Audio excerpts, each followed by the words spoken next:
congratulations on the success of Dear Justice League. Oh, thank you very much. You're welcome. What's the response been like on it for you?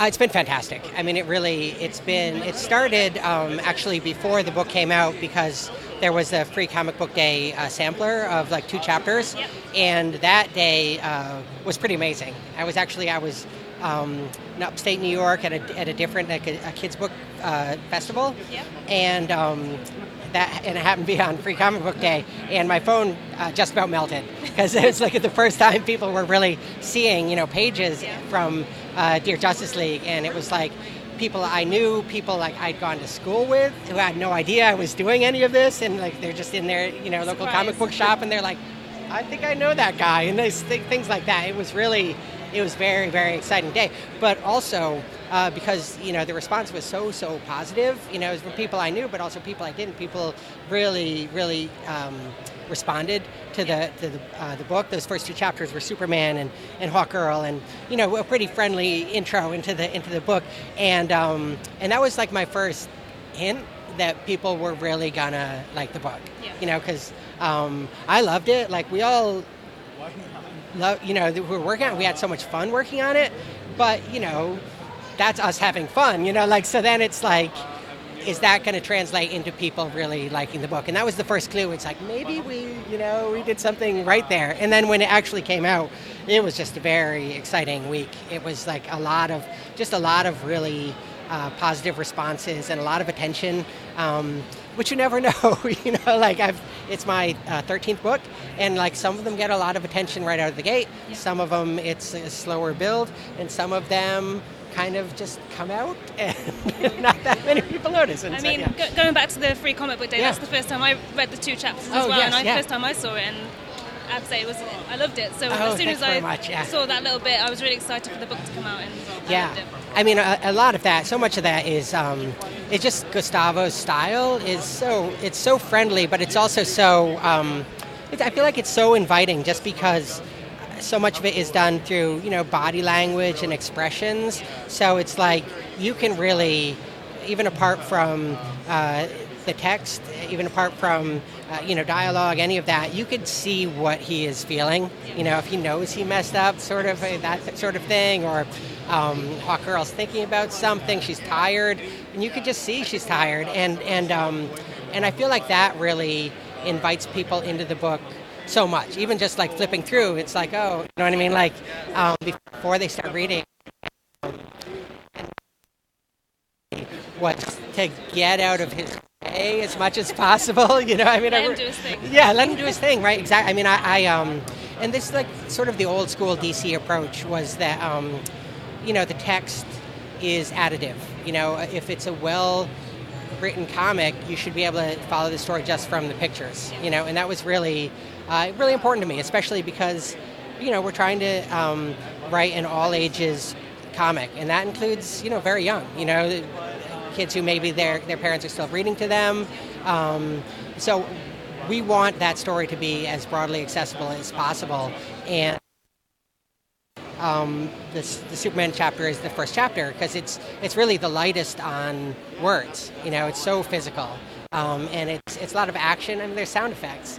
Definitely sound effects, So you mentioned all the different target audiences that you were writing for. What was it like to write for such a vast amount? Because usually you kind of focus on one, and what was that like? I mean, it was probably the thing that was sort of foremost in my mind throughout the whole process of writing the book.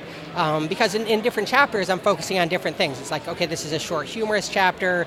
This is like a longer chapter. This is connecting it to the overall story. The chapters had individual things they had to accomplish, but all of them had to be accessible to a wide age range. And it was challenging. And I will say that, what I did was really lean heavily on the visual storytelling. That's something that a 4-year-old or a 70-year-old, they're encountering that the same way. The text, people are encountering differently. Even the big sound effects, people are encountering differently because they might remind them of, the old Adam West Batman show, or that may be well before their time, so it was really that visual storytelling that we really leaned on consistently through the whole book, and because people, it's such a common term that you almost don't think about it, but all ages comics has come to mean little kids comics now, and it doesn't need to. I don't think it should. You know what I mean? We took it very literally, all ages. Like teens, adults, little kids. Like. And it clearly would, because I read it myself and Yeah. I loved it. My little cousin's read it and she's only 10 and she loved it. So That's it really fantastic. works. I mean, that was really like that was the idea. You know what I mean? Like, and it's just like it's kind of the, that, with the really best kids movies, like Wall-E, for example, is one of my where people can take kids to the movie and enjoy it themselves. It's not like, oh, here, you know what I mean? Yeah. Here I'm in for 2 hours of this. You know what I mean? Like, I want, for example, if adults are reading it to kids, I want the adult to enjoy it just as much as the kid. And so that was really, the primary thing with this book is making an all ages comic that's like broadly accessible, the other thing is as an introduction to these characters. Yeah. So I hope you don't mind me mentioning this, but you're quite open on Twitter and social media Yes. about mental health. Yes. So is that kind of what inspired you to write this book or these books? Well, I mean, it definitely informed my my approach to them. So I'm dyslexic, which I'm quite open about now. But when I was in school, I was deathly afraid people would find out. Like I'd repeated second grade year in special education, and I was tremendously sort of mortified about that for a while. For example, I didn't really have birthday parties through most of like elementary school, middle school, because I was a year older than my classmates because I'd been held back. And I was afraid that if I had a birthday party, they'd find out how old I was. They'd wonder why I was a year older. They'd find out, you know what I mean? And so, but now, that stuff is further away and it becomes easier to talk about. And when it does, you start to think about, kids going through, at a different pace, so I'm very open about it now. And I really did want to keep kids like that in mind. I talked about the age range. It's like, for a 4-year-old or a 7-year-old. But, not all 8-year-old, 10-year-olds are the same. People progress at their own rate. And so accessible to different levels of readers, and even just like an avid reader or a reluctant reader. That's why the Superman chapter is the first chapter, obviously the biggest name, right? I don't have to tell you that, right? Yeah, as a fellow Kryptonian, right? But it's also the lightest on words, right? The most physical, you know what I mean? So if you're a very reluctant reader, if you struggle with it, you can open this book, and it's really kind of easy sledding right into the book, and then it's not too daunting. And then by the time you get to the chapters that are maybe a little heavier on dialogue and things like that, hopefully you're comfortably eased in. Exactly. Yes. Yeah. And then at that point you can go at your own pace. Yeah. Okay, so the sequel's been announced. Yes. Dear Supervillains. Yes. So is there anything that you can tell us about that? How far are you into the production of it? Yes. So I'm actually, it's kind of a fun stage I'm at, because I am almost done with the original script. I'm going to be doing revisions on part 3 of 3. So that is the bulk of my work, and that's mostly done. But Gustavo is just starting. So I've seen that he's been doing a few little pages here and there. Yes, exactly. He's working on character sketches, the first 20 pages of just thumbnail sketches for placement and stuff. And so now I'm waiting to see, his pencils and then his inks, and it's we will adjust the script some and definitely tweak sound effects and stuff like that based on his pages. So my work's not done by a long shot, but it's a really fun process for me, because I've it's like this sort of opening volley. It's like, okay, here's what I think about this, and then so he's posted a few things on social media pages. So other than that, have you not seen I've seen a little bit more than the Twitterverse at large has seen, but I have not. We haven't seen the first pencils, the first inks. That's what we're waiting on, and so we just have the thumbnail sketches for the first 20 pages and the first couple character sketches. And the character sketches are a joy, by the way. It's really fun to see. Can't wait to see them myself. Yeah, it's just like 5 pages of Lex Luthor just being Lex Luthor or whatever, and so it's just like it's great. So it's a fun process for me, or stage for me, because like most of my contribution, my initial contribution is done, and now it becomes like that collaborative process where I see his pages, I adjust my. You know what I mean? And then it's exciting when we get to see the letters and the colors after that. So it's really like the ball is just really starting to roll, and it's going to be a very different book. Like Dear Justice League was really a very friendly book. That was the idea, right?